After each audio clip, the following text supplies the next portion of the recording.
Parental fatigue, burnout. If you're feeling this, we get it. But there's one thing we use when we're feeling depleted. It's called Rehydrate. Delicious electrolytes that increase blood flow to your brain, organs and nervous system, boosting your energy without anything nasty. Magic. Next time you're feeling flat, give Rehydrate a go. Available at Coles. It's the Happy Families podcast with Dr. Justin Coulson, the podcast for the time-poor parent who just wants answers now. We're Luke and Susie, a husband and wife radio team and the parents of 3 young boys. And today we're looking at a question from Jenny, who's looking at surviving homeschool and isolation. Surviving homeschool and isolation. Survival is the key for Jenny. You know, I've had some parents tell me that their children have already complained about the teacher this year and said, I don't want this teacher next year. That's right. I've had some parents say they've expelled all 3 of their children from homeschool already, and the teacher was fired for drinking on the job as well in some cases. The students need to know that the teacher's also put in similar complaints and doesn't want those students back next year.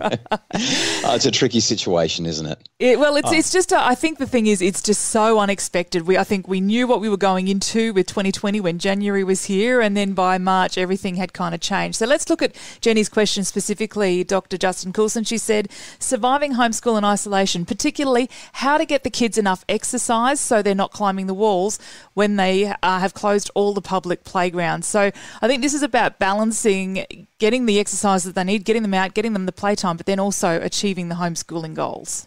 Well, let's talk a little bit about what children really need and what we need to be doing as parents, recognizing that it's almost impossible for us to get all of this right. Okay, so I think the first thing that I would emphasize is that children do not need another teacher. They actually need parents, especially right now. And yeah, I know we're supposed to be working through all of the course content, all of the student packs that are being sent home by schools. And I know that a lot of parents are, sort of thinking, well, I'm paying all this money for this private school and they're sending me home all this work, so we need to make sure that we do it. But we've got to, I think, lower our expectations. Number one, we're not school teachers. And even those of us who are school teachers, I consistently hear from parents who are teachers, they're like, well, I can teach other people's children, but teaching my own children is a totally different bag. I'm not enjoying this at all. It doesn't work as well. So I would say, first of all, let's take the pressure off and stop trying to homeschool your kids. Unless you are a homeschool parent, in which case you know that you probably do 1 to 2 hours a day, especially for primary school children, and then you move on to other things. Most of us are not actually homeschool parents. We're just trying to get our children to do a little bit of school work. So lower your expectations. Do maybe 1 to 2 hours of schoolwork per day if your children are in primary school. And that should mainly be reading plus maybe some of the activities that are being sent through. I don't know if you found this, Luke and Susie, but once your children get past about grade 3 or grade 4, I don't know if you do, but I don't know how to do the stuff that they have to do. Well, they change it, don't they? How they calculate the mathematics is different to what we got taught when we were kids. I've got a PhD, but I can't do grade 4 maths. That's a fact. That's right. I hear you. I totally hear you. And what I'm also hearing from parents consistently is that this pressure to get these kids to do their 6 hours of school a day is really rupturing the relationship at home. It's severing connections and making it so hard for everybody to actually like each other. So again, 1 to 2 hours, take the pressure off. Even if the school has sent home a learning pack that's going to take you 6 hours a day, contact the school and say, thanks so much, really appreciate you sending it through, but we're not going to be able to keep up. It's just not working for our family. I mean, how are you supposed to do it while you're also, working from home and looking after 3 or 4 kids or whatever it might be? Or if you're a single parent and you're just trying to do everything, I think that we just need to be kinder to ourselves and maybe even a bit kinder to our children. Now, this is a really important point that I need to make, though. Because some parents are really worried that their children are going to fall behind, not be doing quite as well next year. Whatever schooling your children miss out on, I can assure you, especially if they're in primary school, maybe even up to grade 7 or grade 8, it's not going to have any significant impact on their long-term academic outcomes or their life outcomes. The school system, the way it's set up, that we do 13 years of school, it's kind of just this standardized process that we go through, but we don't have to do 13 years of school to become a successful adult It's not a compulsory item, and it will be okay if we take our foot off the throttle. Sorry, our foot off the accelerator, and just let the kids relax a little bit. So hopefully that answers at least the first part of the question. But the next one is making sure our kids are getting enough movement when all the public playgrounds are closed. Dr. Justin Coulson, what say you? There are 5 things that our children need to be well. The first of those is connection. There needs to be regular connection touch points throughout the day. The second one is physical activity. And we'll talk about that in just a sec because that's the crux of this question. The third one is that they need some time to just be still.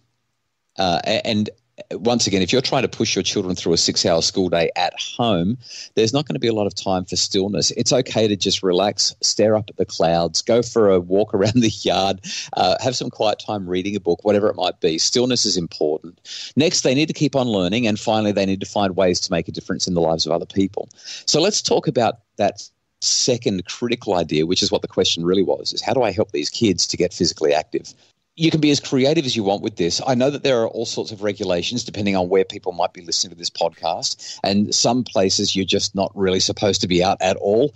Other places there's a lot more flexibility. But what I would say is work with the children on things that they're going to enjoy doing and find a way that you can involve yourself in that physical activity with them to the extent that that's possible. The more that children feel like we're in this with them, the more enjoyable it will be. Now, one idea that has come up consistently so we've got our Dr. Justin Coulson's Happy Families Facebook page, but we've also started another little page called Bunker Down with Justin and Kylie. And people are sharing just the most brilliant ideas for how to be physically active or how to be connected or how to get through this very challenging period. And one thing that I think came from the page, I can't quite remember now, but would be really useful, get a jar, a bunch of pieces of paper, and get the kids to write down every physical activity they can think of that they might like to do. You might come up with 5 or 10 or 20. It doesn't really matter. Keep adding to the jar every single day whenever another idea comes up. Throw those ideas into the jar, and then when the day begins, reach into the jar and say, well, look, this is our physical activity today. It's whatever one you pull out. So it might be a family bike ride or a family walk. It might be kicking a ball or throwing a frisbee or throwing a netball. There may be balloon races up and down the corridor in the house. Maybe you're going to put together a little exercise circuit and get the kids doing some leg raises or calf raises or burpees or star jumps or whatever it is that you want to do, depending on how physically knowledgeable you are around all those exercise sorts of things. In fact, my 16-year-old has done that for her little sisters. So the 16-year-old gets out in the yard with the 12-year-old, the 10-year-old, and the 6-year-old, and they're running these little aerobics classes every day for about 30 or 40 minutes. And they're loving it. There's all kinds of creative things that we can do. We just need to slow down, recognize we can take the pressure off a little bit and find a way that the kids can get that hour of physical activity each day. It's been incredibly helpful. It's been very practical. And I think the thing that I've enjoyed about the answer to Jenny's question is no matter which way you look at it, no matter what part of the question is take it easy on yourself, slow down, everything will be okay. You don't need to panic and you don't need to rush. Justin. That's really the reassurance that I'm trying to give parents. We're going to be okay. In a few months' time, we'll look back and say, look how we did that. We came together. Our family was tight. We were connected. We found ways to enjoy each other again. And hopefully, we're actually going to implement some habits that won't fall away once the regulations do. Our guest, Dr. Justin Coulson from Happy Families. Thank you so much, mate. Always a pleasure.